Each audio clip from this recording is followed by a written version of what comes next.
ओम गण गणपते नमः. नमस्कार. या नवीन व्हिडिओमध्ये तुमच्या सगळ्यांचं अगदी मनापासून स्वागत. या व्हिडिओमध्ये आपण बघणार आहोत पाचवी पूजन का आणि कधी केले जाते. यांत्रिक व धावपळीच्या युगातही जुन्या रूढी परंपरा शहरासह ग्रामीण भागात देखील पाळल्या जात आहेत. त्यातीलच बाळाच्या जन्मानंतर पाचव्या दिवशी पाचवी पूजन याची प्रथा आजही टिकून आहे. सर्व स्तरातील कुटुंबीय ही प्रथा जोपासत आहेत. सटवाई देवी सरस्वतीच्या रूपात येऊन बाळाला आशीर्वाद देऊन त्याच्या नव्या आयुष्याची सुरुवात करते. बाळाला उदंड निरोगी आयुष्य लाभो, त्याला आयुष्यभर भाग्याची साथ राहो आणि नशिबी एक सुखी समृद्ध आणि समाधानी दीर्घ आयुष्य येवो, यामागील या विधीची आख्यायिका आहे. वही आणि पेन हे विद्येचे प्रतीक आहे आणि माणूस हा शिक्षणाच्या सहाय्याने यशाची वाटचाल करतो. शेवटी बाळाच्या आयुष्यासाठी केलेली प्रार्थना आणि पूजा याचे भविष्य घडविण्याचा सटवाई मदत करते.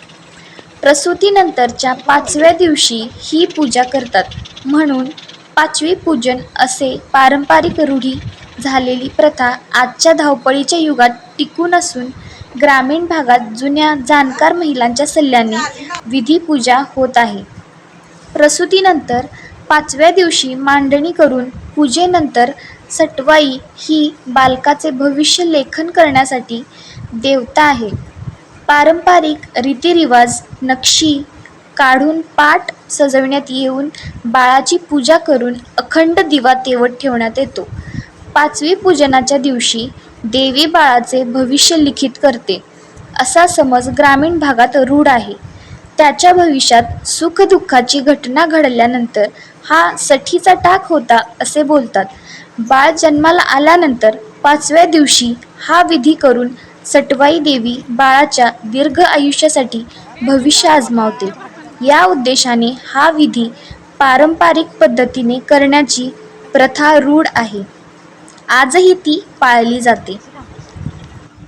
जसे पाचवी पूजन असते, 12वी पूजनाला जास्त काही करावं लागत नाही. 12 दगडांची पूजा करायची असते. 12 दगड मांडायचे, त्यावर पाणी शिंपडायचे आणि नंतर हळदी कुंकू वाहायचं, अगरबत्ती ओवाळून मग दूध भाताचा नैवेद्य दाखवून पूजा करायची. घरी कणकेचे मुटके आणि फळे बनवले जातात, ते त्या दगडांसमोर ठेवायचे.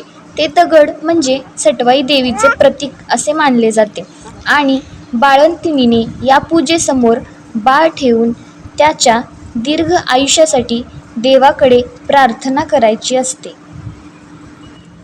हा 12वी पूजनाचा विधी केल्यानंतर बाळाला पाळण्यात घातले जाते.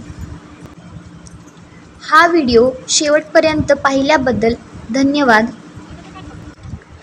आधुनिकतेच्या काळात हे जग पुढे गेलेले आहे, पण आजही या जुन्या रूढी परंपरा पाळल्या जातात आणि आपली हिंदू संस्कृती जपली जाते, यातच आनंद आहे.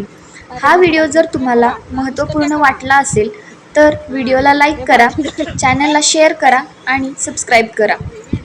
व्हिडिओ शेवटपर्यंत बघितल्याबद्दल धन्यवाद.